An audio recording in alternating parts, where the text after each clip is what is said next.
E3 just ended and a lot of good games were revealed, and other games that we already knew about were shown more gameplay of.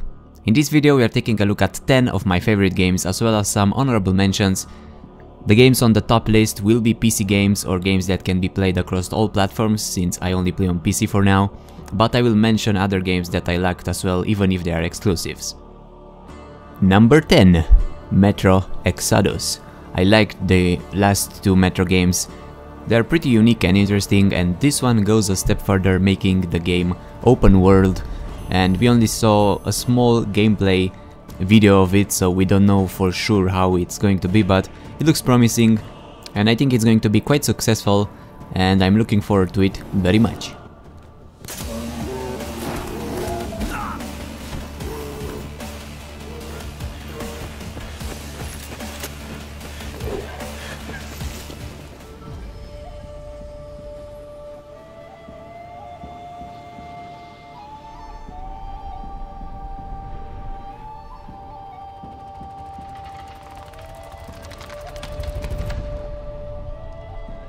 Number 9. Skull and Bones.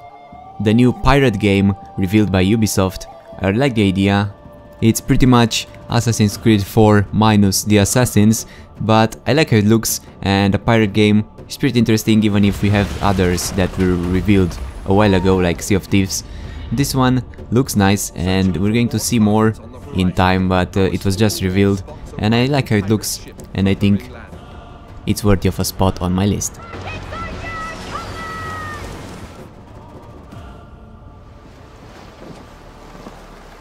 Number 8. Life is Strange Before the Storm. So this is not Life is Strange 2 really, it's just a prequel. There will only be 3 episodes and you play as Chloe, not as Max. But I really like the Life is Strange game, and if this one is half as good as that one, it's going to be very nice, and it's going to be a bit weird if you're not playing with Max and you don't have any superpowers, but we'll see. I like the story and how the game looked and how it worked, and hopefully this one will be nice as well.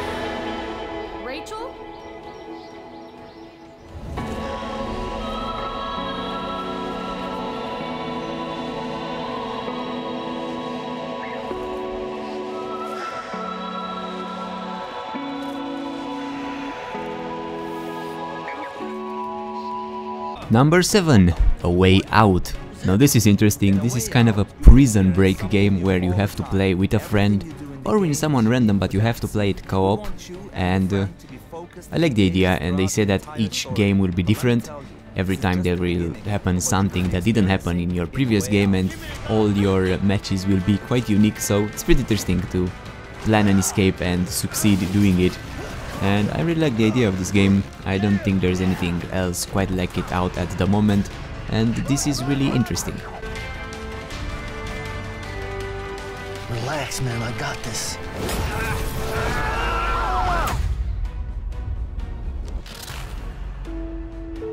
Number 6. Anthem. Now I'm not really certain what to think about this one from that quite scripted gameplay we've seen, but it looked pretty damn good, and I like this idea, and the huge open world, the graphics also looked amazing, and all the combat you can do. So we'll see when it's released and in the near future how it holds up, but that reveal was quite promising, and I like this idea of the game and how it looked, and the combat as well.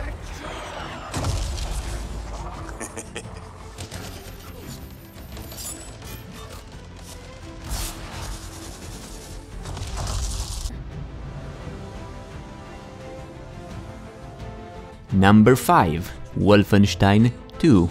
Now I love the Wolfenstein games, I've played all of them, and I was excited to see a new one revealed already, and it looks nice. The graphics also look amazing, and I'm glad they are back so soon with a new one, and I'm really looking forward to it.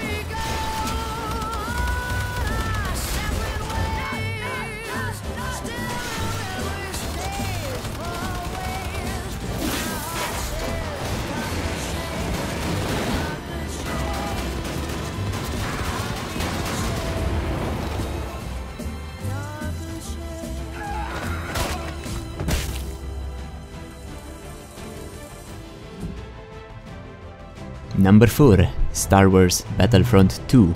Now we knew already about this game, but we just received more information and more gameplay, and I'm really excited for it. The DLC will be free and that's a big plus. There will be a campaign and that's a big plus. I liked the first one but not that much, and it got quite boring fast because of lacking things, but hopefully they will address all those issues in this one. Plus it's across all 3 eras, and I prefer the Clone Wars era the most, and I'm really happy that there is one in this game. So I'm really looking forward to this one. Hopefully it will be good. From what it looks like, it's going to be good, and it definitely has more content than the first one, plus the free DLC, so I really like it. Your next assignments, they are unusual. Grab onto something! I'm trying! Number 3. Dishonored 2. Death of the Outsider. Now this will be a short standalone sequel to the game where you play as Billy and you kind of have to kill the outsider somehow. Now this, only the title intrigues me because it's pretty hard to kill the outsider. He's pretty much a god, but I love Dishonored and Dishonored 2, so I'm really looking forward to this one, even if it's not a full game, it's more of a short standalone title, but either way I'm looking forward to it and I hope that it will be good. You up for one last job, Billy? Who's the mark? The black-eyed bastard responsible for all the chaos. We're gonna kill the outsider. Number 2. Assassin's Creed Origins. Now if you know me, you know that I love Assassin's Creed. I've played all of them. Some of them, especially the ones with Ezio, I've played multiple times. So I've been looking forward to the new Assassin's Creed game for a while, because we missed one last year. So this one looks interesting. They changed a lot. They changed the combat, they changed the loot system, and it's more RPG oriented, but it looks nice. The graphics look pretty interesting. The combat is nice, and it's good that they changed it again, so we get something new. The loot system is interesting. You have skills, you have levels. The locations is also nice, plus it's a lot more in the past than the previous ones. This one is with the origins of the assassins. Hopefully there will be an interesting story, because I like the stories in the older ones more than in the newer ones. Plus I like the modern day setting, so I hope there is something in the present as well, even if not that much, but at least something there that's going to be interesting. And I'm a bit sad that it looks like there won't be any multiplayer, because I liked it, but we didn't get multiplayer PvP since Assassin's Creed 4, so I don't know if we're going to get anything on this one. They said maybe we'll get something of an arena multiplayer experience, so we'll see, but definitely I like how the game looks. Finally.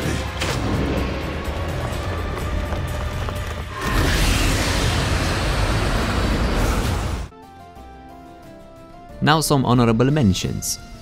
Monster Hunter. I don't really know what to say about this one. I never played a Monster Hunter game before, but this one looks interesting. Ori and the Will of the Wisps. Really cool game. I played the first one and I like how this one looks as well. Then there is Spider-Man. This is the game that I'm most sad about that I can't play because I don't have a PlayStation 4, but it looks amazing. It kind of reminds me of the Arkham games. I see that it got some inspiration from the Arkham games and it looks amazing. I really would have liked for this one to be released on PC as well. Same thing goes for God of War. I love how it looks, but same, I don't have a PlayStation 4, but if I had one, I would put those two high on my list, probably. Next is Far Cry 5, which I'm not really sure what to say about. I liked 3 the most, then the other ones not as much. I'm going to hope that it's going to be nice, and I'll try it when it comes out. Next there is Call of Duty World War II, which I'm not really sure what to think about. I've been waiting for a Call of Duty in the past, especially in a World War II Call of Duty, for many years, but the past few years kind of disappointed me with the game and I lost interest. I don't want to hype myself too much for this one in case I won't like it or it won't be as good as I hope it would be, but definitely I'm going to give it a shot and I really hope it will be nice and that I will like it, since the old CODs are my favorites, especially Black Ops 1 and those in the past, so hopefully this one will succeed. Sea of Thieves is next. I like the idea. We've seen this before, but we got some more content at E3 this year as well. Now I don't know if I like this one or Skull and Bones more. They are quite different. In Sea of Thieves you can do other things rather than only being on your ship, so I don't know, they both look interesting and I'm going to give a shot to both of them. And the last mention is Destiny 2. and I'm only mentioning it because I didn't play the first one, so I don't really know what to think about it, but I like how it looks and I know how the first one went, so I'm going to give it a shot probably when it comes out or when there will be an open beta. And finally, number 1, Middle-earth: Shadow of War. Now, Middle-earth: Shadow of Mordor was one of my favorite games, and it was definitely my favorite game from the year it came out.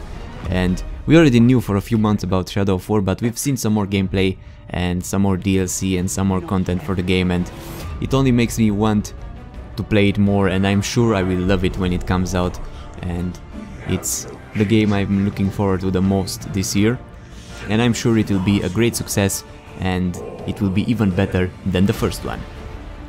This was my list. Let me know which one of those games from my list are you excited of, or if I missed any game. I think I've seen every game from E3, but I had to just pick some for a list. That's why I even had quite a lot of honorable mentions. It's hard to make a list of so many good games, but let me know which one is your favorite. Let me know your own list, your own top 5 or top 10 list. Leave a like, comment and subscribe if you're new here, and I will see you soon. Bye bye. This is just the beginning. Sauron will not stop until all of Middle-earth is dominated.